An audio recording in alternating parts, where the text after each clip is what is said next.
দেউতাৰ সপোনটোৰ কথা বাদ দিয়ক তেতিয়া মই কি ক'লোহেঁতেন তেতিয়া মই এগৰাকী একদম টিপিকেল হাউচ ৱাইফ হ'লোহেঁতেন বৰ সাংঘাতিক সুখী ক্ষেত্ৰত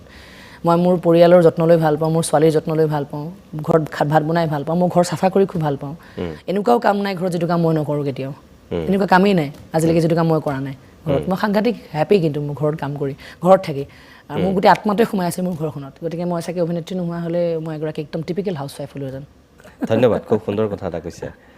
অভিনয়ৰ কথা যিহেতু ওলাই আছে আপোনাৰ মূল প্ৰতিদ্বন্দ্বী কোন প্ৰতিদ্বন্দ্বী এই প্ৰশ্নটো আপুনি বহুতক আগতেও সুধিছে আচলতে প্ৰতিদ্বন্দ্বী সদায় নিজেই নিজৰ হয় কিন্তু প্ৰতিদ্বন্দ্বী বুলি মই এইকাৰণে নাভাবোঁ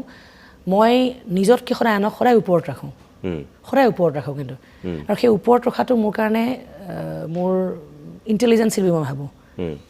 কাৰণ যেতিয়াই মই ভাবিম যে মই সেইগৰাকী শিল্পীতকৈ বা বাকী শিল্পীতকৈ মই অলপ ওপৰত বুলি তেতিয়া মোৰ শিকাৰ গোটেই প্ৰচেছটো মোৰ তাতে শেষ হৈ গ'ল মই কাজিয়া লাগিবৰ কাৰণে প্ৰতিদ্বন্দ্বীৰ কথা নুসুধোঁ কিন্তু নাই মই জানো কাজিয়া লাগিবৰ কাৰণে সোধা নাই কিন্তু মই এই কথাটোও কৈছোঁ যে মই মোৰ সমসাময়িক যিমানসকল অভিনেত্ৰী আছে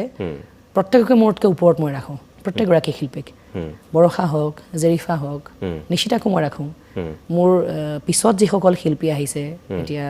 মুন্মী ফুকন আছে তাৰপাছত আংগুৰ এটা সময়ত খুব ভাল অভিনেত্ৰী আছিলে আৰু প্ৰত্যেকগৰাকী শিল্পীৰ নিজস্ব এটা ষ্টেণ্ড আছে নিজস্ব এটা শৈলী আছে আৰু প্ৰত্যেকগৰাকী শিল্পীৰ পৰা কিন্তু ময়ো শিকিবলৈ চেষ্টা কৰোঁ প্ৰত্যেকগৰাকী শিল্পীৰ পৰা আৰু